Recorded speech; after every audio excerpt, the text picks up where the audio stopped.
Yellow बॉलटा पूरा हल्का सी बॉलटा turn हवा बहुत इजी हुए टर्न पके इजी हुए रेडटा टर्न एत हुए पूरा टाण हार्डटा ना टर्न हवा गोटे से बोलर टे ये से डर भी लगे गोटे प्लेयर डर भी लगे मो ओनर भी देखिली दीपक गाई ओनर भाया ओनर कमराज ओनर ना सी कहते जे आम जिते हारिया से खेलिया मन दुख बहुत मन दुख से मुझे कही भी पाइलिनी आउ कांदी पकई से दिन ओके बहुत भल बोलिंग कर बोलिंग रे बहुत पेस थाए तो आप पेस केमती जेनेट करते निजक फिट केमती रखते जिन फैमिली एमती कहले मु मो बो दी जन आ भाई भाई बड़ा बड़ा सब बाबा ना बिगेस्ट ओपोनेंट किए माने जहाँ को आप बोलिंग करवा हो कि बैटिंग करवा हो डिफिकल्ट लगे राजा बहुत माने सी पूरा प्लेयर भाया मिसती माने भाई भाया मिसती सब टाइप मिसती सी खेल बेले खेल टाइप मिसती सांग टाइप सब टाइप हाँ सेमती कहते कि जोर छाड़ गोड़ पंदी पूरा छाड़ पूरा बॉडी छाड़ एमती स्लेजिंग आसी करती काना बाहर आसी कहीदे स्लेजिंग कहीदे पलैबे काना बैटिंग करते भल आड़े स्लेजिंग करदे पलांती से दीपू भाई जो कमांडर खेल दीपू भाई सी बाड़े बाड़े पूरा फिनिशिंग कर सारे मैच पुणी आम पटे थी पड़ू पड़ता से पकड़े 6 बॉल थिला 11 रन थिला ये बाड़े बॉल अलरेडी डट हो गोटे 2टा विकेट पड़ता है मुझे last ball 6 run last ball 6 run Debashish Pashani पकाउथु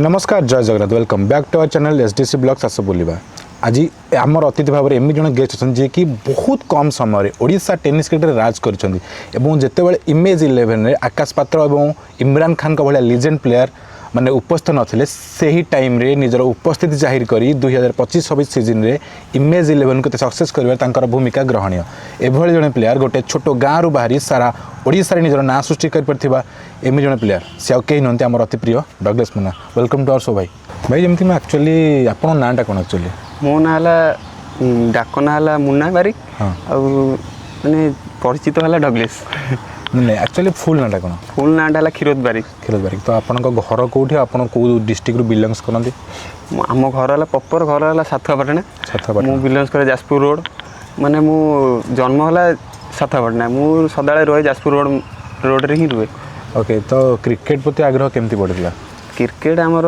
मो बड़ भाई मैंने भी ये खेलती आम परिवार 6 भाई ये क्रिकेट ही आम कैरियर माने देखी शिखिकी ओके तो केबे पिला बेले इच्छा होता कि ना मु भी क्रिकेट खेली बोले पिला बेले तो इच्छा माने 6ष्ठ सप्तम भाई मानू देखी देखी क्या देखी इच्छा लगे ना मु भी क्रिकेट खेली हाँ अच्छा निरंजन भाई अच्छा पर्सन भाई मो भाई बड़ भाई मैंने देखिए तो पढ़ापढ़ी कौन से पढ़ापढ़ी +2 कंप्लीट डिप्लोमा ओके डिप्लोमा भी कर ओके तो केमती कौन जर्नी स्टार्ट होता गोटे गाँव बाहर दिन ओडिशा टेनिस क्रिकेट को जीवा तो गाँव में कौटी खेल स्टार्ट होता फर्स्ट गाँव तो आम ये अच्छी नई पाखे गोटे फिल्ड अच्छे से स्टार्ट खेल से भाई मान सहित प्राक्ट कर शिखिकी से घरे भी सपोर्ट करती एत खेलिया आस्ते आस्ते खेली खेली ये आउ घरे राजी हेले पाठ पढ़ा कम खेल अधिक मन देली से घरे मत मामू घर विदा करदे ये खेलपाई हेटी जो पढ़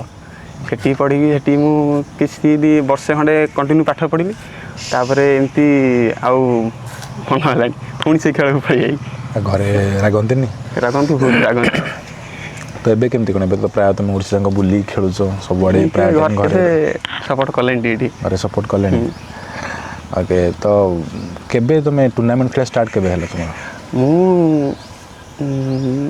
2026 न 2016 जो लोकल टूर्नामेंट स्टार्ट कल देन लोकल टूर्नामेंट रो आम जमी जानी अपन ग्रीन बॉल बोधे स्टार्टिंग करते नो कंप्रोमाइज ना को टीम रो नहीं मो स्टार्टिंग सातुआपाटना निज टीम होम टीम ओके तापरे ब्लू मून कोठी टीम सेटा हमर जाजपुर रोड सेटू रेड बॉल तांगर टेनिस रेड सब मिसा मिसे तांगर से स्टार्टिंग सेटू तापरे जन्नी मोर हिला बेनाई देखाइतले मो सहित बेनार के ओके तांका से देखाई सी मते नेतली यूनिट नाइट फास्ट नखियान टीम तापरे सेटू गोटे वर्ष खेल छला तार खेलतली सीआरएन तापरे एमती तापर लाडेन है मते डाकितले इमेज नहीं एमती तुम कौ टूर्नामेंटा जोटा तुम माने तुम परफॉर्मेंस देखिकी तुम गोटे फास्ट ऑल ओडिशा मैच खेल डाकी थे ବେନାଇ ଆସିଥିଲେ ଥରେ ଯାଜପୁର ଗୋଟେ ଆମର ଚୋର୍ଦ୍ଦା ଛକରେ ଗୋଟେ ଟୁର୍ଣ୍ଣାମେଣ୍ଟ ହେଉଥିଲା ସେ ଆସିଥିଲେ ସବୁ ମେଣ୍ଡି ସେଣ୍ଡି ସେଇ ସବୁ ଆସିଥିଲେ ସେଇଠି ଖେଳ ହେଉଥିଲା ସେଇଠି ବୋଲିଂ ଭଲ କରେ ବ୍ୟାଟିଂ ବି ମୁଁ କରେ ସେତେବେଳେ ସେଇ ପରଫର୍ମାନ୍ସ ଦେଖିକି ସେ ଡାକିଥିଲେ ମୋତେ।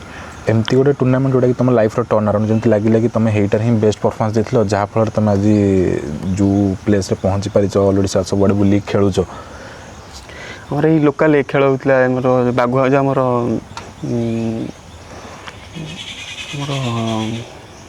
ମକୁନ୍ଦପୁର ବୋଲି ଜାଣିଥିବେ ପାଖରେ ସେଇଠି ଆମ ଇଗ୍ନେଷ୍ଟରେ ଥିଲା କୋରେ 11 ଆଗେ ତ କୋରେ 11 ବହୁତ ନାଁ ତାଙ୍କର ଥିଲା କଟରେ ଜାଣିବାରେ ସେଇଥିରେ ଆମ ଟିମ୍ ଥିଲା ସାତପଟନା ଟିମ୍ ସେଇଠୁ ଆମେ ଆମର ଭାଇମାନେ ସବୁ ବଡ଼ ଭାଇମାନେ ଖେଳନ୍ତି ସିଏ ଫାଷ୍ଟ ବ୍ୟାଟିଂ ଯାଇଥିଲେ 5-6 ଜଣ ସେମାନେ 5-6 ଜଣ ମାନେ ତାଙ୍କ ୱିକେଟ୍ ସବୁ ପଳେଇଥିଲା ସେତେବେଳେ ମୁଁ ଯାଇଥିଲି ବ୍ୟାଟିଂ କରିବାକୁ ସେଇଠି ମୁଁ ଭଲ ପରଫର୍ମାନ୍ସ ଦେଇଥିଲି ମୁଁ ବାଡ଼େଇଥିଲି 40ଟା ବଲ୍ରେ 130 ରନ୍ ସେଇଟା ମୋର ବେଷ୍ଟ ପରଫର୍ମାନ୍ସ ସେଇଠି ମୁଁ ଜାଣିଲି ସକ୍ସେସ୍ ବୋଲିଂ ବି କରିଥିଲି ଭଲ।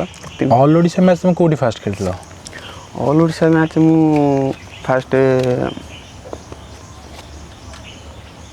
ପ୍ରାୟ ତାଳଚେରରେ ଖେଳିଥିଲି ହାଣ୍ଡିଧୁଆରେ କେଉଁ ଟିମ୍ ପଟେ? ମୁଁ ସେତେବେଳେ ଖେଳିଥିଲି ସିଆର୍ଏନ୍ ଯେଉଁ ଆମର ୟୁନିନାଇଟ୍ ପଟେ ପଟେ ମାନେ ତୁମର ଗୋଟେ ଲୋକାଲ୍ ଟୁର୍ଣ୍ଣାମେଣ୍ଟ ଲୋକାଲ୍ ପିଲା ହିସାବରେ ଲୋକାଲ୍ରେ ଖେଳୁଥିଲ ଦେନ୍ ତୁମ ୟୁନିନାଇଟ୍ ସଫର କେମିତି ଥିଲା? ପର ବେନାଇ ମୁଁ ଡାକିଥିଲି ଯେଉଁ ଯାଜପୁର କହୁଥିଲି ଯେଉଁ ହଁ ସେଇଠୁ ଦେଖିକି ବେନାଇ ମୋତେ କଲ୍ କରିଥିଲେ କହିଲେ ତୁ ଫ୍ରି ଅଛୁ କି ଆଜି ଆସିବୁ ଖେଳିବାକୁ ଆମ ପଟେ ମୁଁ କହିଲି ଭାଇ କେଉଁଠି ଯିବା ସେ କହିଲେ ତାଳଚେର ସେ ତାଳଚେର ଯେମିତି କହିଲେ ବହୁତ ବାଟ ଘରେ ଛାଡ଼ିବେ ରାଜି ଏବେ ନ ବହୁତ ବୁଝେଇକି ଘରେ ବି ଯାଇଥିଲି ସକ୍ସେସ୍ ହେଇଥିଲି ସେଠି ପରଫର୍ମାନ୍ସ କେମିତି ସକ୍ସେସ୍ ଥିଲା? ଭଲ ଥିଲେ। ଓକେ ୟୁନିନାଇଟ୍ରେ କେତେ ବର୍ଷ ଖେଳିଲ? ୟୁନିନାଇଟ୍ରେ 1.5 ବର୍ଷେ 2 ବର୍ଷ ପାଖାପାଖି ଖେଳି। ଓକେ ଯେମିତିକି ଆପଣ କହିଲେ ଆପଣ ସିଆର୍ଏନ୍ ପଟେ ବି ଖେଳିଛନ୍ତି ଗୋଟେ ବର୍ଷ ତ ୟୁନିନାଇଟ୍ରୁ ସିଆର୍ଏନ୍ ପାଇଁ କିଏ କଣ୍ଟାକ୍ଟ କରିଥିଲା ଆପଣଙ୍କୁ? ସେଇଠୁ ଆମେ ମାନେ ନଖିଆନାଙ୍କର କଣ୍ଟାକ୍ଟ ଥାଏ କି ୟୁନିନାଇଟ୍ ନ ଖେଳିଲେ ନାଁରେ ଖେଳନ୍ତି ଯେଉଁ ସିଆର୍ଏନ୍ 11 ଚିତ୍ତ ଭାଇଙ୍କ ନାଁରେ ସେ ଯେଉଁ ଖେଳୁଛି ସିଆର୍ଏନ୍ରେ ସେଇଠୁ ଚିତ୍ତ ଭାଇ ମୋତେ ଡାଇରେକ୍ଟ କଣ୍ଟାକ୍ଟ କରିଥିଲେ ସିଏ ୟୁନିନାଇଟ୍ ଯେମିତି ଛାଡ଼ିଦେଲେ ସିଆର୍ଏନ୍ ନିଜେ ବାହାର କଲେ ଯେ ନିଜେ ଟିମ୍ କରିକି ଖେଳିବେ ସେ ୟୁନିନାଇଟ୍ ଦେଇକି ସିଆର୍ଏନ୍ ଖେଳନ୍ତିନି ସେ ଡାଇରେକ୍ଟ କହିଲେ ଯେ ଆମେ ଡାଇରେକ୍ଟ ସିଆର୍ଏନ୍ ନାଁରେ ଖେଳିବେ ସେଇଠି ମୋତେ କଲ୍ କରିଥିଲେ ଚିତ୍ତ ଭାଇ ସେଇଠି କଣ୍ଟାକ୍ଟ ହେଇଥିଲା ଆଉ। କେତେ ବର୍ଷ ତୁମେ ଖେଳିଲ ସିଆର୍ଏନ୍ରେ? ଗୋଟେ ବର୍ଷ ଦେନ୍ କହିବାକୁ ଗଲେ ଓଡ଼ିଶା ଟେନିସ୍ ଯେତିକି ଟୁର୍ଣ୍ଣାମେଣ୍ଟ ହେଉଛି ସବୁଠୁ ମାନେ ଫ୍ୟାନ୍ ବେସ୍ ବାଲା ଟିମ୍ ହେଉଛି ଇମେଜ୍ 11 ତୁମେ ଗୋଟେ ଟାଇମ୍ରେ ଗୋଟେ ସିଜନ୍ରେ ଆକାଶ ପାତ୍ର ନଥିଲେ ତାପରେ ଇମ୍ରାନ୍ ଖାନ୍ ବି ନଥିଲେ ସେ ଟାଇମ୍ରେ ତୁମର ସିଆର୍ଏନ୍ରୁ ଇମେଜ୍ ଆସିଗଲା ତ ସେ ଯୋଗାଯୋଗ କେମିତି ହେଇଥିଲା ଆଉ ମାନେ କେମିତି ଥିଲା ତୁମେ? ଆମେ ତ ଲୋକାଲ୍ରେ କହିବାକୁ ଗଲେ ବହୁତ ମ୍ୟାଚ୍ ଖେଳୁ ମାନେ ମେଣ୍ଡି ସାହି ଲାଡିନାଇ ସବୁ ଇମ୍ରାନ୍ ଭାଇ ଫେନାଇ ସବୁ ଭେଟାଭେଟି ହୁଅନ୍ତି ସେଇଠୁ କଣ୍ଟାକ୍ଟ ଲାଡିନାଇ ମୋତେ କଲ୍ କରିଥିଲେ ସେଇଠୁ ଯାଇଥିଲୁ ଇମେଜ୍କୁ ଆଉ ମାନେ ପୁରା ଲଗାତାର ଗୋଟେ ସିଜନ୍ ଖେଳିଲ ତ କେମିତି ଥିଲା ପରଫର୍ମାନ୍ସ ସିଜନ୍ଟା? ସିଜନ୍ଟା ଭଲ ଥିଲା ସପୋର୍ଟ କରନ୍ତି ମେଣ୍ଡି ସାହି ଲାଡିନାଇ ବେଶୀ କରି ଆମର ଆକାଶ ପାତ୍ର ବି ସିଏ ଯାଆନ୍ତି ଖେଳ ଦେଖନ୍ତି ସପୋର୍ଟ ବି ବହୁତ କରନ୍ତି ସିଏ ତ ଯାଆନ୍ତି ଦେଖନ୍ତି ତ ଆକାଶ ପାତ୍ର କାହିଁ ଖେଳୁନଥିଲେ? ତାଙ୍କର ପ୍ରୋବ୍ଲେମ୍ ଗୋଡ଼ ଲିଗାମେଣ୍ଟ ଖରାପ ଅଛି ଟିକେ ଫର୍ମ ବି ଟିକେ ଅପ୍ ଡାଉନ୍ ରୁହେ ତାଙ୍କର ସେଥିପାଇଁ ଯେମିତିକି ଇମେଜ୍ 11ରେ 2025-26ରେ ଆକାଶ ପାତ୍ର ଆଉ ଇମ୍ରାନ୍ ଖାନ୍ ନଥିଲେ କହିବାକୁ ଗଲେ ଆପଣ ଇମ୍ରାନ୍ ଖାନ୍ର ରିପ୍ଲେସମେଣ୍ଟ ହେଇଥିଲେ ତ ସେ ସିଜନ୍ରେ କେତେ ପ୍ରେସର୍ ଥିଲା କାରଣ ଇମ୍ରାନ୍ ଖାନ୍ ଗୋଟେ ଓଡ଼ିଶା ଟେନିସ୍ କ୍ରିକେଟର ଗୋଟେ ଲିଜେଣ୍ଡ ପ୍ଲେୟାର ଆଉ ତାଙ୍କ ଜାଗାକୁ ରିପ୍ଲେସ୍ କରିବା ମାନେ ତ ନିଶ୍ଚିତ ଭାବରେ ଗୋଟେ ପ୍ରେସର୍ ଥିବ ତ ସେ ଜିନିଷଟା ତୁମେ କେମିତି ହ୍ୟାଣ୍ଡେଲ୍ କଲ? ସେଇଟା ତ ବହୁତ କଷ୍ଟ ଇମ୍ରାନ୍ ଭାଇଙ୍କ ଜାଗାକୁ ନେବା ବହୁତ କଷ୍ଟ ବି ସେ ତାଙ୍କୁ ମୁଁ ଆଇଡଲ୍ ମାନେ ଇମ୍ରାନ୍ ଭାଇକି ତାଙ୍କ ଜାଗା ବହୁତ ପ୍ରେସର୍ରେ ବି ବୋଲିଂ କରିବା ଅଲ୍ ଓଡ଼ିଶା ମ୍ୟାଚ୍ ଖେଳିବା ବହୁତ କଷ୍ଟ ତଥାପି ବହୁତ ମୁଁ ଭଲ ପରଫର୍ମାନ୍ସ ଦେଇଛି ବୋଲି ବେଟର୍ ଫିଲ୍। ଯେମିତିକି ନେକ୍ସଟ ସିଜନ୍ ଶୁଣାଉଛି ଇମ୍ରାନ୍ ଖାନ୍ ଇମେଜ୍ରେ ରହିବେ ତ ତୁମେ କ'ଣ ଇମେଜ୍ରେ ଖେଳୁଛ ଏଥର ପୁଣି? ଇମେଜ୍ରେ ଖେଳୁଛ ତ କ'ଣ କେମିତି କ'ଣ ପ୍ରିପାରେସନ୍ ଅଛି ନେକ୍ସଟ ସିଜନ୍ ପାଇଁ? ସେମିତି କିଛି ନାହିଁ ପ୍ରାକ୍ଟିସ୍ ଚାଲିଛି ଓକେ ଦେନ୍ ଅପେକ୍ଷା ସିଜନ୍କୁ ଯେମିତି ଆପଣଙ୍କ ନାଁ ଆପଣ କହିଲେ ଆପଣଙ୍କ ନାଁ ମୁନ୍ନା କ୍ଷୀରୋଦ ତ ମୁନ୍ନା କ୍ଷୀରୋଦରୁ ଡଗ୍ଲେସ୍ ନାଁଟା କେମିତି ଆସିଥିଲା?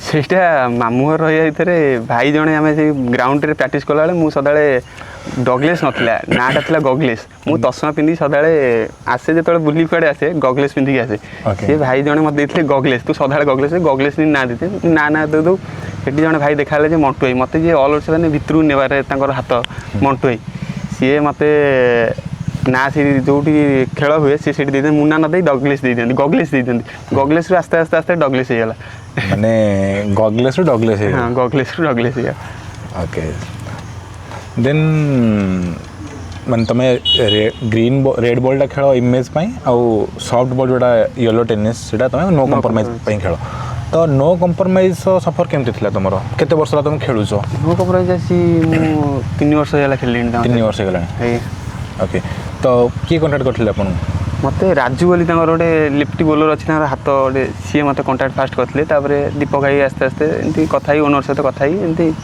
ସଫର ପ୍ରାୟ ତୁମେ ରେଡ୍ ବଲ୍ ସିଜିନ୍ ସରିଗଲେ ଗ୍ରୀନ୍ ବଲ୍ରେ ନୋ କମ୍ପ୍ରମାଇଜ୍ ଖେଳ okay no compromise red ball କାହିଁକି ଖେଳୁନି କାରଣ ଗ୍ରୀନ୍ ବଲ୍ ବି ଭଲ ଖେଳୁଛନ୍ତି ତ ଯଦି ଇଫ୍ ରେଡ୍ ବଲ୍ ଖେଳିବେ ତ କାହିଁକି ଖେଳୁନି କାହିଁକିନା ସେ ତାଙ୍କର ରେଡ୍ ବଲ୍ ଏତେ ବୋଲର ବି ନାହାନ୍ତି ଏତେ ମାନେ ବ୍ୟାଟ୍ସମ୍ୟାନ୍ ତାଙ୍କର ନାହିଁ ତାଙ୍କର ସବୁ ପ୍ଲେୟାର ହିଁ ଆମର ଟେନିସ୍ ପ୍ଲେୟାର ତାଙ୍କର ରେଡ୍ ବଲ୍ ଖେଳିବା ଗୋଟେ ପ୍ଲେୟାର ଅଲଗା ଟେନିସ୍ ଖେଳିବା ଗୋଟେ ଟିକେ କଷ୍ଟ ହୁଏ ଆମର ରେଡ୍ ବଲ୍ ଆଉ ୟେଲୋ ଟେନିସ୍ରେ ଫରକଟା କ'ଣ ଆକ୍ଚୁଆଲି ବହୁତ ଫରକ ଅଛି ୟେଲୋ ବଲ୍ଟା ପୁରା ହାଲକା ସିଏ ବଲ୍ଟା ଟର୍ନ ହେବାକୁ ବହୁତ ଇଜି ହୁଏ ତାକୁ ଟର୍ନ ପକାଇବାକୁ ଇଜି ହୁଏ ରେଡ୍ଟା ଟର୍ନ ଏତେ ହୁଏନି ପୁରା ଟାଣ ହାର୍ଡ଼ଟା ନା ଟର୍ନ ହେବାକୁ ଟିକେ ସେ ବୋଲର ଟିକେ ଇଏ ପାଇଁ ସେଥିପାଇଁ ଟିକେ ଡର ବି ଲାଗେ ଗୋଟେ ଗୋଟେ ପ୍ଲେୟାରଙ୍କୁ ଡର ବି ଲାଗେ ହାର୍ଡ଼ କେଉଁଠି ବାଜିଯିବ ଇଏ ସେଥିପାଇଁ ଖେଳନ୍ତିନି ପ୍ରାୟ ଓକେ ଏ ବର୍ଷ ଆପଣଙ୍କର ସବୁଠୁ ମାନେ ଇମେଜ୍ 11ରେ ସବୁଠୁ ମେମୋରେବୁଲ୍ ପରଫର୍ମାନ୍ସ କେଉଁଟା ଯେଉଁଟାକି ଆପଣଙ୍କ ଲାଗେ ଆପଣ ବହୁତ ବଢ଼ିଆ ପରଫର୍ମାନ୍ସ ଦେଇଥିଲେ ଆଉ ସେ ଟୁର୍ଣ୍ଣାମେଣ୍ଟରେ ଆପଣ ଭଲ ଖେଳିଥିଲେ ବ୍ୟାଟିଂ ହଉ ବୋଲିଂ ହଉ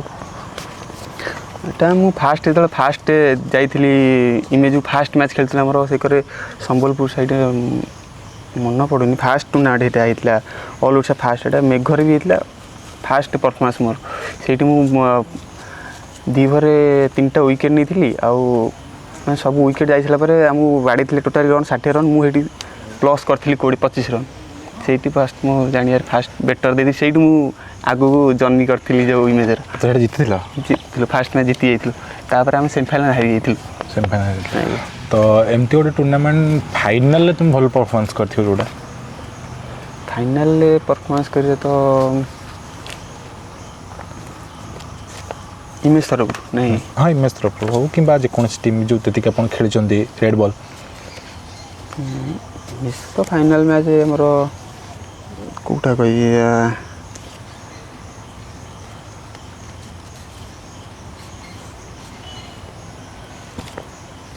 ସୁପର ଓଭର କିଏ ପକାଇଛନ୍ତି ପକାଇଛି କେଉଁଠି ଆମର ଏଇଠି ଖେଳ ହେଉଥିଲା ନୋ କମ୍ପ୍ରମାଇଜ୍ ଗୋଟେ ପକାଏ ସେଇଟା ମୁଁ ବ୍ୟାଟ୍ ଦିନ ଯାହା କୁହନ୍ତି ସେଇଟା ଗୋଟେ ସୁପର ଓଭର ମାନେ ସେଇଠି ଥିଲା 28 ରନ୍ ମ୍ୟାଚ୍ ଜିତିବାକୁ ମୁଁ ସୁପର ଓଭର ସେଇଟା ପକାଇଥିଲି ସେଇଟା ଓଦା ହେଇଯାଇଥିଲା ପିଚ୍ ସେଇଠି ମୁଁ ଦେଇଥିଲି 28 ରନ୍ଟା ଦେଇଥିଲି ତ ତାପରେ କାରଣ ଗୋଟେ ବ୍ୟାଡ୍ ପରଫର୍ମାନ୍ସ ପରେ ପୁଣି ଯେତେବେଳେ କମ୍ବ୍ୟାକ୍ ଆଉ ଗୋଟେ ନେକ୍ସଟ ମ୍ୟାଚ୍ ପାଇଁ ଖେଳିବ କାରଣ ସେତେବେଳେ ଗୋଟେ ଡିମୋଟିଭେଟ୍ ଫିଲ୍ ହୁଏ କି ନା ଗୋଟେ ଖରାପ ପରଫର୍ମାନ୍ସ କରିଦେଇଛି ତ ସେଇ ଜିନିଷଟା ତୁମେ ନିଜକୁ ନିଜେ ବ୍ୟାକ୍ କେମିତି କର ପ୍ରାକ୍ଟିସ୍ ନା ନିଜକୁ ମୋଟିଭେଟ୍ କେମିତି ରଖ ଏମିତି ଭାଇମାନେ ସପୋର୍ଟ କରନ୍ତି ଆଜି ଖରାପ ଅଛି କାଲି ପୁଣି ଭଲ ହେବ ଖେଳେ ତ କିଛି ନାହିଁ ଏମିତି କିଛି ସେମିତି ବୁଝାନ୍ତି ସମସ୍ତେ ସେମିତି ମୋଟିଭେସନ୍ ହେଇକି ଓକେ ଯେଉଁ ସୁପର ଓଭରଟା ତୁମେ ହରେଇଦେଲ ତାପରେ ନୋ କମ୍ପ୍ରମାଇଜ୍ ଓନରଙ୍କ ରିଆକ୍ସନ୍ କ'ଣ ଥିଲା ନା କିଛି ନାହିଁ ମୁଁ ଓନର୍ ଭିତରେ ଦେଖିଲି ଦୀପକ ଭାଇ ଓନର୍ ଭଳିଆ ନୋ କମ୍ପ୍ରମାଇଜ୍ର ଓନର୍ ନାହିଁ ସିଏ କୁହନ୍ତି ଯେ ଆମେ ଯେତେ ହାରିବା ସେତେ ଖେଳିବା ଖେଳିବା ବନ୍ଦ କରିବା ନାହିଁ ଖେଳିବା ମୁଁ ପଇସା ଇନଭେଷ୍ଟ କରୁଛି ତୁମେ କାହିଁ ମନ ଦୁଃଖ କରୁଛ ଖେଳ ତାଙ୍କର ଏଇଟା ହେଲା ଗୋଟେ କଥା ଖେଳି ତାଙ୍କର ମ୍ୟାଚ୍ ଜିତି ହାରିବା କିଛି ନାହିଁ ଖୁସି ତାଙ୍କର ସିଏ ଖେଳିବେ କିନ୍ତୁ ଆଟେଣ୍ଡ କରିବେ ସବୁଠୁ ନାହିଁ ଓକେ ନୋ କମ୍ପ୍ରମାଇଜ୍ ଏଥର ୟେଲୋ ଟେନିସ୍ କେତେ ଟୁର୍ଣ୍ଣାମେଣ୍ଟ ଖେଳିଛୁ ପାଖାପାଖି ସିଏ 25-30 ଚମ୍ପିଆନ୍ କେତେଟା ହେଲା ଚମ୍ପିଆନ୍ ଆମେ ହେଇଛୁ 7ଟା ଖଣ୍ଡେ ଓକେ ଇମେଜ୍ 11 ଏଇ ଯେଉଁ ସିଜିନ୍ ଗଲା ତା ପ୍ରିଭିୟସ୍ ସିଜିନ୍ରେ ସେତେ ଭଲ ପରଫର୍ମାନ୍ସ କରିନଥିଲା ତାପରେ ତୁମେ ଜଏନ୍ କଲ ତ ମାନେ କ'ଣ ଲାଗୁଛି ସେ ତୁମେ ଜଏନ୍ କଲା ପରେ ଟିମ୍ରେ ଟିକେ ବାଲାନ୍ସ ଆସିଲା ଯେଉଁଥିପାଇଁ କି ଏତେ ଭଲ ପରଫର୍ମାନ୍ସ ଦେଇପାରିଲା ସେଇଟା ରାଜୁ ଭାଇ କହିବେ ମୁଁ କହିଲେ କିଛି କହିବେନି ରାଜୁ ଭାଇ କହିବେ ଆମେ ଅଜିତ ଦଳାଇ ବି ଥିଲେ ମୁଁ ବି ଥିଲି ସ୍ୱାଧୀନ ପଛରେ ଆସିଲା ଏମିତି ଧନ ବି ଆମର ଧନ ରାଉତ ଆମେ 4 ଜଣ 5 ଜଣ ଥିଲୁ ପୁରା ନୂଆ ପୁରା ୟଙ୍ଗ ଥିଲୁ ଆମେ ତାଙ୍କ ଭିତରେ ରାଜୁ ଭାଇ କହିବେ କ'ଣ ମାନେ ଆମେ ଦେଖିଛୁ ଇମେଜ୍ରେ ବହୁତ ମାନେ ଏକ୍ସପିରିଏନ୍ସ ପିଲା ଥାଆନ୍ତି କିନ୍ତୁ ଏଇ ସିଜନ୍ରେ ବହୁତ ୟଙ୍ଗ ମାସ୍କୁ ନେଇକି ଇମେଜ୍ 11 ଖେଳୁଥିଲା ଆଉ ବହୁତ ବଢ଼ିଆ ପରଫର୍ମାନ୍ସ ବି ଦେଇଛି ବୋଧେ ଆଫ୍ଟର କମାଣ୍ଡୋ 11 ଇମେଜ୍ 11 ସେକେଣ୍ଡ ଅଧିକ ମ୍ୟାଚ୍ ୱିନ୍ କରିଛି ବୋଧେ ମେ ବି ସରି ଥାର୍ଡ଼ ସୁହାନି ପରେ ଇମେଜ୍ 11 ତ କେତେଟା ପାଖାପାଖି ଟୁର୍ଣ୍ଣାମେଣ୍ଟ ଏଥର ତୁମେ ଖେଳିଥିବ ଇମେଜ୍ 11 ଏଇ ସିଜନ୍ରେ ରେଡ୍ ବଲ୍ରେ ତ 30 ଆମର ଆମେ ଫାଇନାଲ୍ ଖେଳିଛୁ 23ଟା फाइनल 23टा खेल चैंपियन केतरा चैंपियन 11टा हम हेतु ना चैंपियन 9टा रनर्स अप हम हेतु 11टा 5टा ओके जमते इमेज 11 ने आपणकर मेंडिस हेले लाडेन हेले बहुत सारा ऑलराउंडर अच्छे आपण से खेलुं मान सपोर्ट केमती थाए आपण आज ए यंग प्लेयर आपण जॉइन करते इमेज 11 भाई को सपोर्ट बहुत ले जमीक मेंडिस आई आम लाडेन आई टीपू भाई पछरे आइले बहुत सपोर्ट करती बहुत सपोर्ट कर राजू भाई केमती प्लेयर मानू बैक करते धर गोटे टूर्नामेंट जाइए कि लगातार इतना टूर्नामेंट हारीगले तो से जिनसा राजू भाई केमती हैंडल करते कि कौन केमती सपोर्ट करते आपको राजू भाई को भी पछरे बहुत सपोर्ट राजू भाई भी कहती एमती हेले एमती पकाने आपको एमती पकड़े भल हम सेमती पकड़े आपको एमती पकड़े आउट हो सी भी कहती बहुत सपोर्ट थाए पछरे ए वर्ष एमती गोटे टूर्नामेंट गोटे खेल तुम हारीगला मन बहुत दुख होती कि ना ये जीति पारि था कितु कौटि ना कौटि भूल रहीगला जो कि आम हारीगलु यहाँ तो आम टेनिस नो कम्प्राइज कहमी ना इमेज कहमी जोटा भी तो नो कम्प्राइज आम तो बहुत मैच एमती हारुचे जो पिपिल एमती गोटे मैच होता आम जितिया मैच आमर मुझे जोटा कौन हरईदेली जोटा आमर सुपर ओवर ने 28 रन बाड़े से मैंने आमको चेस करते पिपिल वाला देते 28 रन एनसीटी पिपिल आम 28 रन मु पकईकी हरई दी से मोर बहुत ब्याड मन दुख बहुत मन दुख से दिन मुझे कही भी पाइल आ कांदी भी पकई से दिन ओके बहुत तुम दूर दूर जा क्रिकेट खेल सीजन टाइम पाखापाखि तो गाँव को आसुन मैक्सीम टाइम तो से जिनसा घर आ क्रिकेट दुईटा जिन केमती मैनेज कर घर मैनेज घरे आमर मु बोली एका बाबू माँ आम दी जन एमती घरे सपोर्ट करते सी घरे छाड़ती प्राय टाइम पलि आसे घर को बेसी टाइम रुएनि पदारे पलि आसे एमती कथा कंटाक्ट घरे ओके जमती कि आपण बहुत भल बोलिंग कर बोलिंग बहुत पेस थाए तो आप पेस केमती जेनेट करते निजक फिट केमती रखते जिनपाई फिट प्रैक्टिस भी से जमी करें मुझे बेसी रिस्ट रे पका रिस्ट से हाथ पेन हुए बेस तेज भी जाए एटा लगे तो हाथ खराब हो जाए बहुत बोलर शुणीते 3 वर्ष 2 वर्ष इमरान भाई यू पकाते हाँ से सी बहुत वर्ष खेले मुझे रिस्ट ही पकाए मुझे लगाए हाथ से तेज अधिक हुए जमती कि आम ओडिशा टेनिस क्रिकेट कहले चोक चोक केबे राउंड आर्म खेली ना खेली ड्यूज खेली ड्यूज बॉल कॉलेज तरफ ओके इच्छा है कि माने प्रोफेशनल क्रिकेट खेलिया हाँ बहुत इच्छा हुए कि आम एरिया टे से टाइप रो ना प्रैक्टिस करने इच्छा टे कमी जाए जमती आम टेनिस सेमती संसाधन आवश्यक ना कि गोटे ड्यूज बॉल खेलिया परफेक्ट टर्फ विकेट दरकार देन बॉल दरकार फील्ड दरकार जोटा कि सुविधा हुए जो कि आम ओडिशा बोधे मे भी प्राय टेनिस क्रिकेट कहले ना प्रोफेशनल क्रिकेट को ओवरकम कर टेनिस क्रिकेट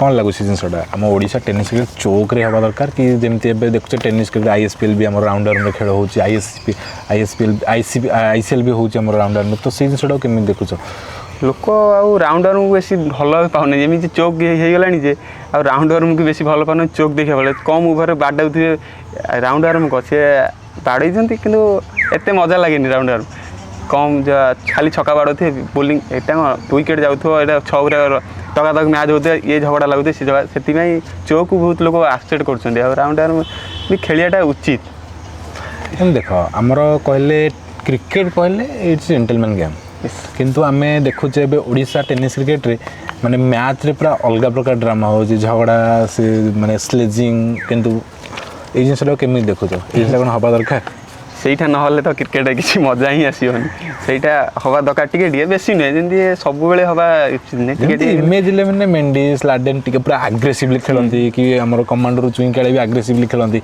से जिनसा केमी माने आम देखीचु मेंडिस बहुत टाइम जुक्ति करती झगड़ा करती प्लेयर सहित स्लेजिंग करती से जिनसा तुम केमी देख से फील्ड भीतर से आग्रेसिव देखती तार मैच सरला पुणी भाई भाई मिसी जाती तार भीतर से झगड़ा फटाई पुणी माने ओके केवल से ग्राउंड भीतर आग्रेसन बाहर भाई भाई भाई आपको एज केते मत 25 ଯେମିତି ଆପଣ ବହୁତ ହି ୟଙ୍ଗ ଏବେ କହିବାକୁ ଗଲେ ଆପଣ କ'ଣ ଚାହିଁବେ ଆଗକୁ ନିଜ ଭିତରେ କେଉଁ ଜିନିଷଟା ଆପଣ ଇମ୍ପ୍ରୁଭ୍ କରିବାକୁ ଚାହିଁବେ ଯାହାଫଳରେ ଆମେ ଆଜି ଯେତିକି ଡଗ୍ଲସ୍ ପୁନା ଅଛନ୍ତି ତାଠୁ ଆମେ 10 ଗୁଣା ବେଟର୍ ଦେଖିବାକୁ ପାଇବୁ ଇନ୍ ଫ୍ୟୁଚର୍?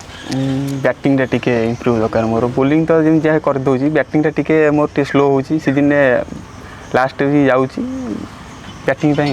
ବ୍ୟାଟିଂଟା ଟିକେ ଇମ୍ପ୍ରୁଭ୍ କରିବାକୁ ଚାହିଁବେ ମାନେ ସବୁଠୁ ତୁମ ଲାଗେ ଇମେଜ୍ 11ର ମୋଷ୍ଟ ଅଣ୍ଡର ରେଟେଡ୍ ପ୍ଲେୟାର ଯିଏକି ଯେତିକି ରେକଗ୍ନାଇଜେସନ୍ ପାଇବା କଥା ଆଜି ପର୍ଯ୍ୟନ୍ତ ପାଇପାରିନାହାନ୍ତି, ଏମିତି କିଏ?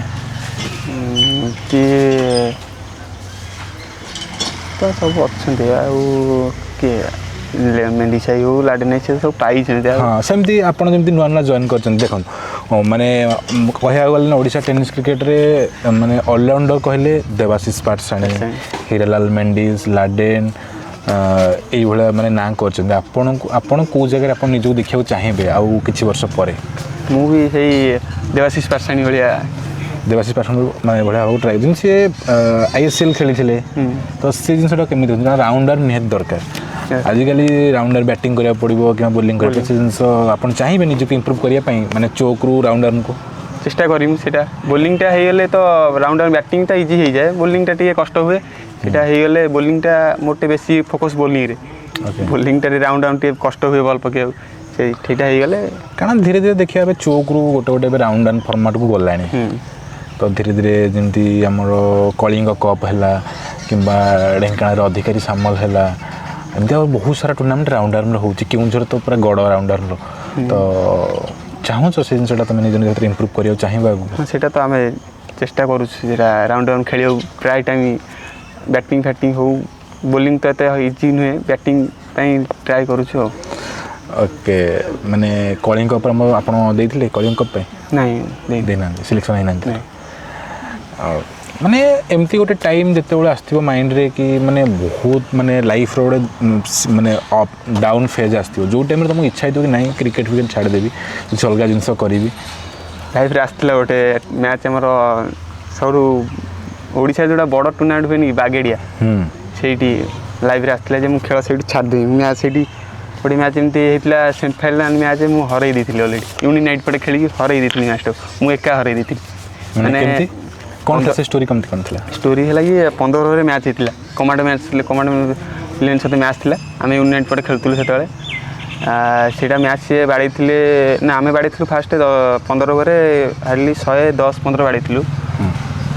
ସେତେବେଳେ ମନୋଜ ରାଉତ ଯେଉଁ ବୋଲର, କଟର ବୋଲର ଜାଣିଥିବେ, ଭାଇ ସିଏ ମାନେ 5ଟା ବୋଲର ଆମେ ଖେଳନ୍ତି, 4ଟା ବୋଲର ସିଏ ଅଲରେଡ଼ି ମାନେ 6 ଓଭର ସିଏ ପାୱାର ପ୍ଲେରେ ଭଲ ପକେଇକି ମାନେ 30 ରନ୍ରେ 5ଟା ୱିକେଟ୍ ପଳେଇଥିଲା ତାଙ୍କର ଅଲରେଡ଼ି କମାଣ୍ଡ ଇଲେଭେନ୍ର। ସେଇଠି ମୁଁ ତାପରେ ପାୱାର ପ୍ଲେ ପରେ ପକେଇଥିଲି, ସେଇପରେ ଫାଷ୍ଟ ମୁଁ ଖାଇଥିଲି 20 ରନ୍। ଫାଷ୍ଟ ଓଭର 20 ରନ୍ ଖାଇ ଦେଇଥିଲି। ତାପରେ 5ଟା ବୋଲର ମାନେ ମୁଁ ସେଇଥିରେ ଗଣା ହେଉଛି 5ଟାରେ, ଆଉ 6ଟାର ଅପସନ୍ ହିଁ ନାହିଁ। ସେଇଥିରେ ଆମେ ବ୍ୟାକଅପ୍ କରି ତଥାପି ମ୍ୟାଚ୍ ଆମେ ହେଇଯାଇଥିଲା। ସିଏ 4 ଜଣ ଦେଇଥିଲେ କେତେ 12 ଓଭରରେ ହାଇଲି 60 ରନ୍ 50 ରନ୍ ଦେଇଥିଲି, ମୁଁ ଏକା 3 ଓଭରରେ ଦେଇଥିଲି 50 ରନ୍। ସେଇଠି ମ୍ୟାଚ୍ ଆମେ ହାରି ଯାଇଥିଲୁ। ସେଇଠି ସବୁଠୁ ବ୍ୟାଡ୍ ଥିଲା। ଠିକ୍ ଅଛି, ତୁମର ଫ୍ୟାମିଲିରେ କିଏ କିଏ ଅଛନ୍ତି? ଫ୍ୟାମିଲିରେ ଏମିତି କହିଲେ ମୁଁ, ମୋ ବୋଉ 2 ଜଣ, ଆଉ ଭାଇ ବଡ଼ବାପା ସବୁ। ବାବା ନାହାନ୍ତି? ବାବା ନାହାନ୍ତି। କ'ଣ ହେଇଥିଲା? ବାବାଙ୍କର ହେଲ୍ଥ ଇସ୍ୟୁ, ଟିକେ ହାର୍ଟ ପ୍ରୋବ୍ଲେମ୍ ଥିଲା, ସେ ଡେଥ୍। କେବେ ହେଲା? କେଦିନ? 20 ବର୍ଷ ହେଇଗଲାଣି। 20 ବର୍ଷ। ତ ଦେଖନ୍ତୁ, ଯେଉଁ ଜଣଙ୍କ ଫ୍ୟାମିଲିରେ ବାବା ନଥିବା, ଦେନ୍ ଫାଇନାନ୍ସିଆଲି ସବୁ ଜିନିଷକୁ ମ୍ୟାନେଜ୍ କରିବା, କାରଣ ଆପଣ ଏକୁଟିଆ ନା ଘରେ ଆଉ କିଏ ଭାଇ ଅଛନ୍ତି? ନାଇଁ, ମୁଁ ଏକୁଟିଆ। ତ ଗୋଟେ ବୋଲି ପୁଅ ଆପଣ, ତ ସେ ଜିନିଷଟାକୁ ମ୍ୟାନେଜ୍ କେମିତି କର? ମ୍ୟାନେଜ୍ ସେମିତି ଏଇ ଖେଳରେ ଯେଉଁ ଇନକମ୍ କରେ ସେଇଟା ଘରେ ଚଳିଯାନ୍ତି। ବୋଉ ବି ଅଛନ୍ତି, ଆଶାରେ ଅଛନ୍ତି, ସିଏ କିଛି ସପୋର୍ଟ।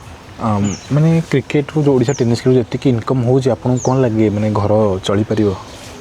ଆଭରେଜ୍ 2 ଜଣ ତ ମା ପୁଅ ଚଳିଯାଉଛି।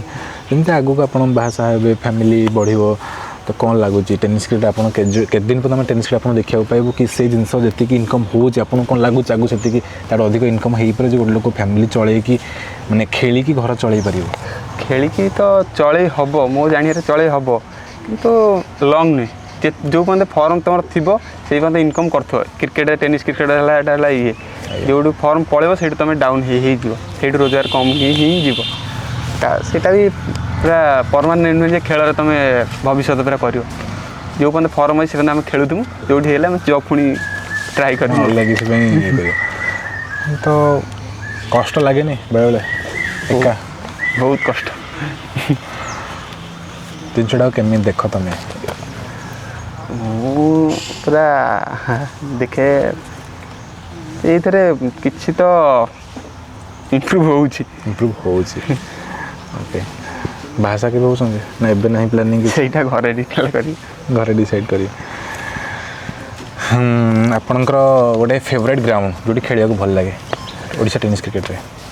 ଆମର ତରିମୂଳ night match. Favourite captain? Mendi Sahi. Okay, favourite commentator ଯାହାଙ୍କୁ ଆପଣ ଦେଖ ଗୋଟେ କ୍ରିକେଟ୍ ମ୍ୟାଚ୍କୁ ଏକ୍ସାଇଟିଂ କରିବାରେ ଗୋଟେ କମେଣ୍ଟେଟରର ଭୂମିକା ବହୁତ।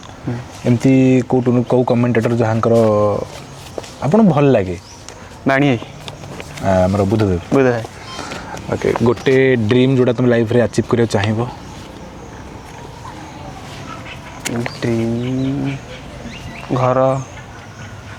ଘରକୁ। ଓକେ, ବିଗେଷ୍ଟ ଓପୋନେଣ୍ଟ କିଏ, ମାନେ ଯାହାଙ୍କୁ ଆପଣ ବୋଲିଂ କରିବା ହଉ କିମ୍ବା ବ୍ୟାଟିଂ କରିବା ହଉ ଡିଫିକଲ୍ଟ ଲାଗେ? ଇମ୍ରାନ୍ ଭାଇ। ଓକେ, ମାନେ ସବୁଠୁ ଫନିଏଷ୍ଟ ଟିମମେଟ୍?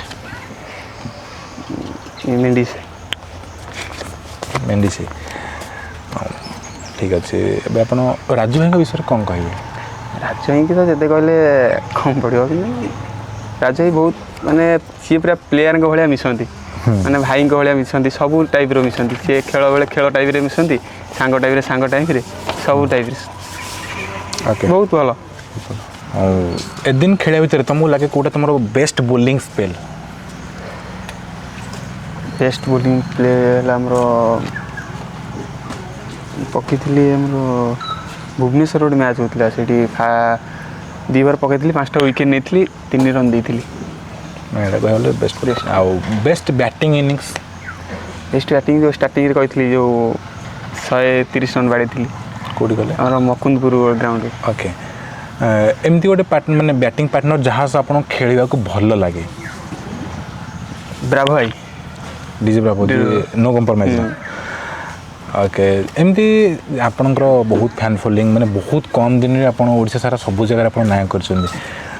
ଯେଉଁ ଫ୍ୟାନ୍ ମାନେ ସେଲ୍ଫି ନିଅନ୍ତି କିମ୍ବା DM କରନ୍ତି ଆପଣଙ୍କୁ, ସେ ଜିନିଷଟା ଆପଣ କେମିତି ଫିଲ୍ କରନ୍ତି? ବହୁତ ଭଲ ଲାଗେ। ବାଟରେ ବି ଯାଉଥିବୁ ଭାଇ ହାତ ହଲାଉଥିବେ, ଭାଇ ଗୋଟେ ଫଟୋ ଉଠେଇଥା, ବହୁତ ଖୁସି ଲାଗେ ବି ସେଇଟା। ଏମିତି ଗୋଟେ ସବୁଠୁ କ୍ରେଜିଏଷ୍ଟ ମେସେଜ୍ ଯିଏ ତୁମକୁ ଇନଷ୍ଟାରେ ମେସେଜ୍ କରିଥିବେ କି ଭାଇ ଏଇ ଜିନିଷଟା ଆପଣ କରୁଛନ୍ତି କି ଏଇ ଜିନିଷଟା କରନ୍ତୁ, ଏମିତି ରିକ୍ୱେଷ୍ଟ କରନ୍ତି? ଏମିତି କରନ୍ତି ଯେ ଭାଇ ମେସେଜ୍ କରନ୍ତି, ଭାଇ ବୋଲିଂ ଏତେ ସ୍ପିଡ଼ କେମିତି କରୁଛ, ଏତେ ଏନର୍ଜି କେଉଁଠୁ ଆଣୁଛ, ଏତେ ଜୋର ଛାଡ଼ୁଛ କେଉଁଠୁ, ଏମିତି ସବୁ ମେସେଜ୍ କରନ୍ତି। ଏମିତି ଗୋଟେ ଟୁର୍ଣ୍ଣାମେଣ୍ଟ ଧର ଗ୍ରାଉଣ୍ଡ ଭିତରେ ଖେଳୁଛ, କେମିତି ଗୋଟେ ତୁମର ଫ୍ୟାନ୍ ଆସିଥିବ ତୁମକୁ ରିକ୍ୱେଷ୍ଟ କରୁଥିବ ଭାଇ ତୁମେ ଏଇ ଜିନିଷଟା କର? ସେମିତି କିଛି ଯେମିତିକି ମେଣ୍ଡି ସାହି କହିଲେ କି ଆମେ ମୋତେ ସବୁବେଳେ ରିକ୍ୱେଷ୍ଟ କରନ୍ତି କି ତୁମେ ବ୍ୟାଟ୍ସମ୍ୟାନ୍ ଆଗରେ ଠିଆ ହୁଅ? ନାଇଁ ସେମିତି, ସେମିତି କୁହନ୍ତି କି ଜୋର ଛାଡ଼, ବୋଲି ଗୋଡ଼ କନ୍ଦିକି ପୁରା ଛାଡ଼, ପୁରା ବଡ଼ିକି ଛାଡ଼, ଏମିତି ପୁରା ୟକର ମାରିବାକୁ କୁହନ୍ତି। ମାନେ ତୁମକୁ କ'ଣ ଲାଗେ ତୁମର ସବୁଠୁ USP କ'ଣ, ସୁଇଂ କି ସ୍ପିଡ଼? ମାନେ କେଉଁଟା ଇଜି ଲାଗେ, ରେଡ୍ ବଲ୍ ଖେଳିବାକୁ ଭଲ ଲାଗେ ନା ୟେଲୋ ବଲ୍ଟା ଖେଳିବାକୁ ଭଲ ଲାଗେ? ରେଡ୍ ବଲ୍ଟା ଖେଳିବାକୁ ଭଲ ଲାଗେ। ଓକେ, ଆମେ ଏବେ ରାପିଡ଼ ଫାୟାର ରାଉଣ୍ଡକୁ ଯିବା। 6 ଅର୍ ୟର୍କର, କେଉଁଟା ତୁମକୁ ଭଲ ଲାଗେ? ମାନେ ବୋଲିଂ ବେଳେ ୟର୍କର ପକାଇବାକୁ ଭଲ ଲାଗେ କି ଛକା ମାରିବାକୁ ଭଲ ଲାଗେ? ବ୍ୟାଟିଂ ବେଳେ ଛକା ମାରିବାକୁ ଭଲ ଲାଗେ। ଓକେ, MS ଧୋନି ଅର୍ Virat Kohli? Virat Kohli. Hardik Pandya, Ben Stokes? Hardik Pandya. Okay, ଏବେ ଓଡ଼ିଶା ଟେନିସ୍ କ୍ରିକେଟ୍ ଆସିବାରେ ଅସଲମ ଖାନ, ଚୁଇଁ କାଳିଆ? କ'ଣ ପାଇଁ? ଚୁଇଁ କାଳିଆକୁ ତାଙ୍କର ଅସଲମ ଖାନ କ'ଣ ସେ ଆଗରେ ଖେଳନ୍ତି, ତାଙ୍କୁ ପକାଇବାକୁ ଟିକେ ଇଜି, ମାନେ କେମିତି କ'ଣ ପକେଇ ତାଙ୍କୁ ଖସିଯିବ, କିନ୍ତୁ ଚୁଇଁ ଖେଳିବାକୁ ଭାଇ ପକାଇବାକୁ ଗଲେ ମାଇଣ୍ଡରେ ପକାଇବାକୁ ପଡ଼ିବ ତାଙ୍କୁ। ସେ କେଉଁ ମୁହୂର୍ତ୍ତରେ ରିଭର୍ସ ଖେଳିବେ, କେଉଁ ମୁହୂର୍ତ୍ତରେ ପଛକୁ ଉଠେଇବେ, କେଉଁଥିରେ ଆଡ଼ା ତାଡ଼ା ଖେଳି ସୁଇମ୍ ମାରିବେ, ତାଙ୍କୁ ପକାଇବା ବହୁତ ଡିଫିକଲ୍ଟ ହୁଏ, ତାଙ୍କୁ ସେଇଥିପାଇଁ ଭଲ ଲାଗେ। ଦେବାଶିଷ ପାଟଶାଣୀ, ହିମାଂଶୁ ଶେଖର ଧଳ, ଲାଡେନ୍। କହିବାକୁ ଗଲେ ତ ଦେବାଶିଷ ପାଟଶାଣୀ କ୍ଲାସ୍ କିନ୍ତୁ ହିଟର ଭିତରେ ଲାଡେନ୍ ନାହିଁ। ଜଣକୁ ଯଦି ଚୁଜ୍ କରିବାକୁ କୁହାଯିବ ଲାଡେନ୍ ନାହିଁ। ଓକେ, ଯେମିତି ଆମର ଜଣେ ଅଲରାଉଣ୍ଡର ଅଛନ୍ତି ଜଗତରାମ ଭୋଇ, ଆଉ ଆମେ ଆପଣଙ୍କୁ ରଖିବୁ, ଆପଣ କାହାକୁ ଚୁଜ୍ କରିବେ? ଜଗତରାମ ଭୋଇ ଆଉ ଡଗଲସ୍ ମୁନା ଭିତରୁ ଜଗତରାମ ଭାଇ କମ୍ ପାଇଁ? ସେ ବହୁତ ଏକ୍ସପିରିଏନ୍ସ ପ୍ଲେୟାର ବି, ତାଙ୍କ ଖେଳ ବି ହିଟ୍ ବହୁତ, ବ୍ୟାଟିଂ ବହୁତ ଭଲ ହୁଏ, ବୋଲିଂ ଏତେ ନୁହେଁ, ବ୍ୟାଟିଂ ତାଙ୍କର ଟିକେ ସେଥିପାଇଁ ମୋର ବ୍ୟାଟିଂ ବହୁତ ଡାଉନ୍। କ'ଣ ସେଥିପାଇଁ ଲାଗୁଛି ଆପଣଙ୍କୁ ଟିକେ ବ୍ୟାଟିଂ ଇମ୍ପ୍ରୁଭ୍ କରିବାକୁ ପଡ଼ିବ? ବହୁତ। ଓକେ, ବୋଲରରେ ଯଦି ଦେଖିଲେ ପରେଶ ସାମଲ ଆଉ ଆମର ସୋହେଲ ଖାନ୍। ସୋହେଲ ଖାନ୍। ତମେ ଖେଳିବା ଭିତରେ ତୁମକୁ ଲାଗେ ସବୁଠୁ ମାନେ ମୋଷ୍ଟ ଡେଞ୍ଜରସ୍ ବୋଲର ଦେଖିଛ ଯାହାକୁ ତୁମେ? Paresh Samal. Paresh Samal. Dangerous batsman? Imran Khan. Imran Khan. Okay, dream tournament ଯେଉଁଟାକି ତୁମେ ଖେଳିବାକୁ ଚାହିଁବ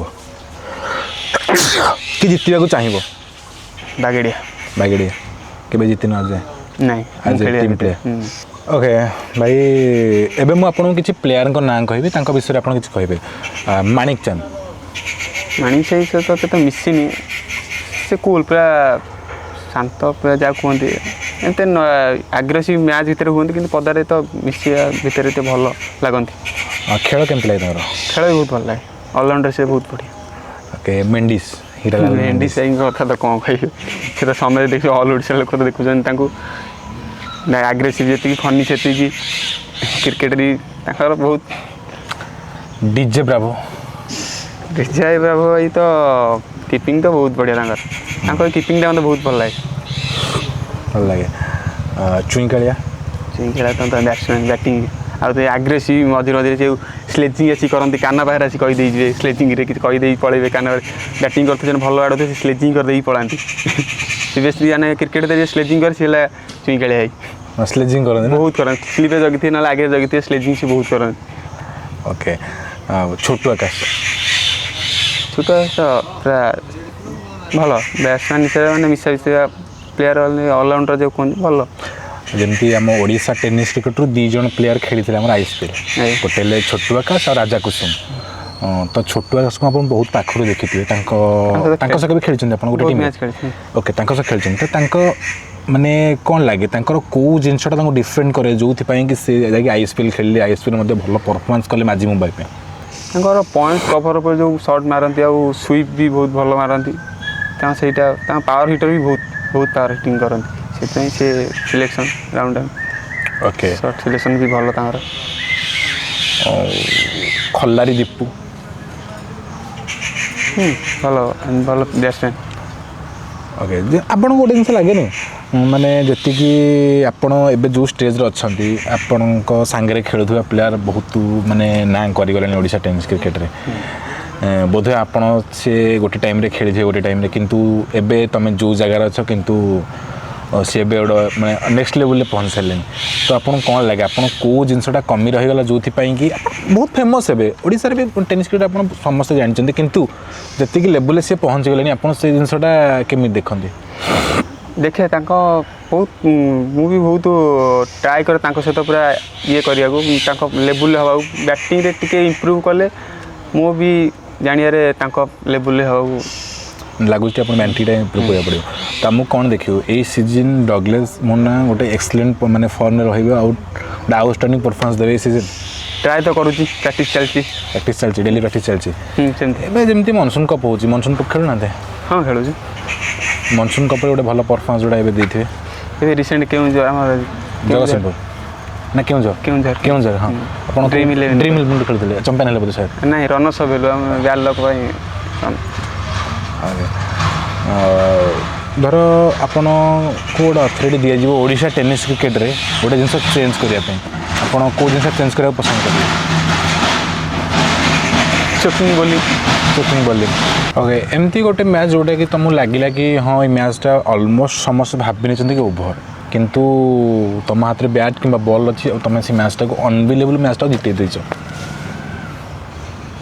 ଆମର ଏମିତି ହେଇଥିଲା, ଯେଉଁ ଢେଙ୍କାନାଳରେ ହେଇଥିଲା କେଉଁଠି ଯେଉଁ ଆମର ଗୋଡ଼ା ପାଖରେ ଗୋଟେ ସିଆରଏନ୍ ସହିତ ଥିଲା ଆମେ ପରି 11 ପଟେ ଖେଳୁଥିଲୁ କାଲୁଣୀଗୁଡ଼ା କାଲୁଣୀଗୁଡ଼ା ହଁ ସେଇଠି ଥିଲା ଯେ ଗୋଟେ ବଲ୍ରେ 6 ରନ୍ ଥିଲା ମୁଁ ସେଇଠି ଯାଇଥିଲି ବ୍ୟାଟିଂ କରିବାକୁ ଦେବାଶିଷ ପାଶାଣୀ ବଲ୍ ପକାଉଥିଲି ସେ ମ୍ୟାଚ୍ ହାରି ଯାଇଥିଲୁ ଅଲରେଡ଼ି ଆମେ ସେତେବେଳେ ଦୀପୁ ଭାଇ ଯେଉଁ କମାଣ୍ଡର ଖେଳନ୍ତି ଦୀପୁ ଭାଇ ସିଏ ବାଡ଼େଇ ବାଡ଼େଇ ପୁରା ଫିନିସିଂ କରିସାରିଲେଣି ମ୍ୟାଚ୍ ପୁଣି ପୁଣି ଆମ ପଟେ ଥିଲେ ତାଙ୍କ ପଟକୁ ପଳେଇଥିଲା ସେଠି ପକେଇଥିଲେ 6 ବଲ୍ ଥିଲା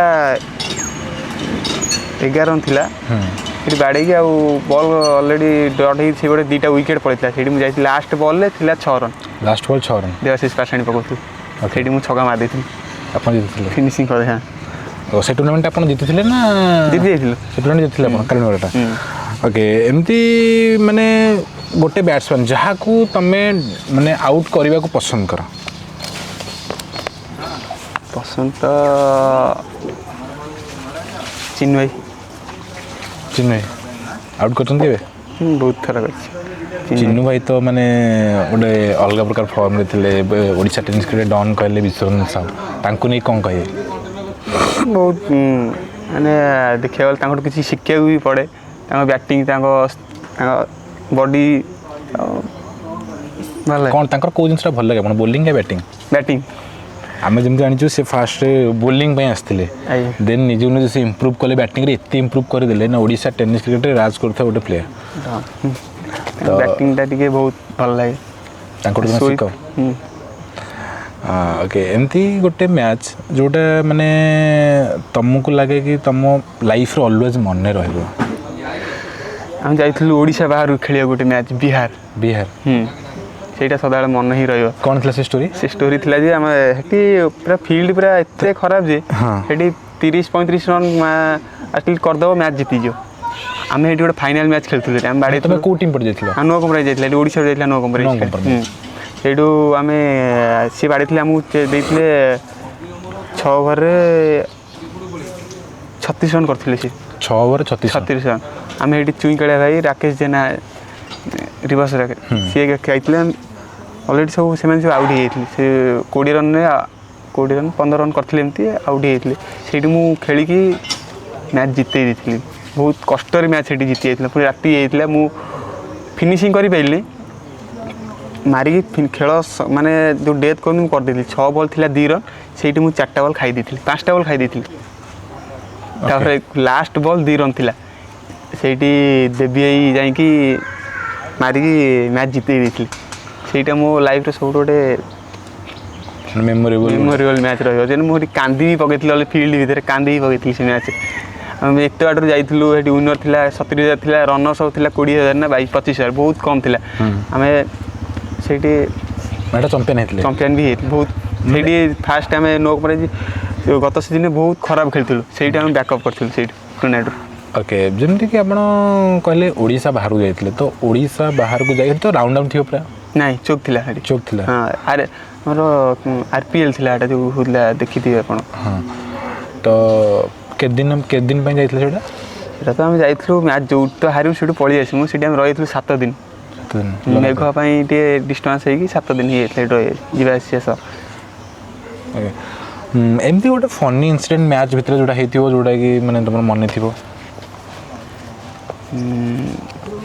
ଫନି ମେଣ୍ଡି ସାହି ତ ଫନି କରିଦିଅନ୍ତି ଆଉ ମ୍ୟାଚ୍ ଭିତରେ ଖେଳ ହେଉଥିବ ସେ ଆଙ୍କ ସହ ଲାଗିଯିବ ତାଙ୍କ ସହିତ ଲାଗିଦିଅ ଆଙ୍କୁ ସ୍ଲେଜିଂ କରିକି ହସି କମେଡ଼ି ତାଙ୍କ ସହିତ ଆଙ୍କ ପଛରେ ଲାଗିଦିଅ ଏଇସବୁ ଏମିତି ଆପଣ ତ ବହୁତ ସାରା ମ୍ୟାଚ୍ ଖେଳୁଛନ୍ତି ଖେଳିବା ଭିତରେ କେବେ ଏମିତି ଇନସିଡେଣ୍ଟ ହେଇନି ଆପଣ ବହୁତ ଦୂର ବାଟ ଗାଡ଼ିରେ ଟ୍ରାଭେଲ୍ କରନ୍ତି କିମ୍ବା ବାଇକ୍ରେ ଟ୍ରାଭେଲ୍ କରନ୍ତି ସେମିତି କିଛି ମାନେ ଲାଇଫ୍ରେ ବ୍ୟାଡ଼୍ ଏକ୍ସପିରିଏନ୍ସ ଯେମିତି ଆକ୍ସିଡେଣ୍ଟ ହଉ କିମ୍ବା ହଉ ଟିକେ ଟିକେରେ ବଞ୍ଚାଇଥିବ ସେମିତି ତ ପ୍ରାୟ ହେଇଛି ମାନେ ବାଇକ୍ରେ ଯାଉଥିବୁ ସାଇଡ଼୍ ମାରିଦେବେ ଗାଡ଼ିବାଲା ଟ୍ରେନ୍ ଯାଉଥିବୁ ମାନେ ବହୁତ ଥର ଟ୍ରେନ୍ ଫେଲ୍ ବି ହେଇଯାଇଛୁ ଗୋଟେ ଦିନ ସେଠି ବସିବୁ ପୁଣି ରାତିରେ ଶୋଇବୁ ଏଠି ଟ୍ରେନ୍ ପ୍ଲାଟଫର୍ମରେ ଶୋଇକି ପୁଣି ରାତି ପାଇଲେ ପୁଣି ଟ୍ରେନ୍ ଧରିକି ଆସିବା ଏଇସବୁ ଦୂରଦୂରଟା ଖେଳୁଛନ୍ତି ଏତେ କଷ୍ଟ ଲାଗୁନି ବହୁତ କଷ୍ଟ ହୁଏ କାରଣ ସମସ୍ତେ ଭାବନ୍ତି କି ଆସୁଛନ୍ତି କାର୍ରେ ଆସୁଛନ୍ତି ପଇସା ନେଉଛନ୍ତି ଖେଳୁଛନ୍ତି କିନ୍ତୁ ଆପଣ ସେ କଷ୍ଟଟା କେମିତି ସେଇଟା ସମସ୍ତେ ଭାବନ୍ତି ଯେ ଆମେ କାର୍ ଯାଉଛି ଇଜି ଲାଗୁଛି ସେଇଠୁ କାର୍ରେ ବସିକି 400 କିଲୋମିଟର ଯାଇକି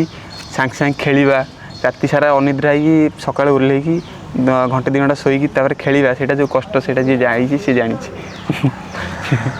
ମାନେ ଟେନିସ୍ କ୍ରିକେଟ୍ ତ ଥିଲା କିନ୍ତୁ ଲାଇଭ୍ କିମ୍ବା ଏ ରିଲ୍ କିମ୍ବା ଏଇସବୁ ଜିନିଷ ଆସିଲା ପରେ ମାନେ ପିଲା ଏବେ ରେକଗ୍ନିସନ୍ ପାଉଛନ୍ତି ସମସ୍ତେ ମାନେ ଓଡ଼ିଶାରେ ସମସ୍ତେ ଚିହ୍ନୁଛନ୍ତି ତା ଭୂମିକାଟା ଆପଣ କେମିତି ଦେଖନ୍ତି?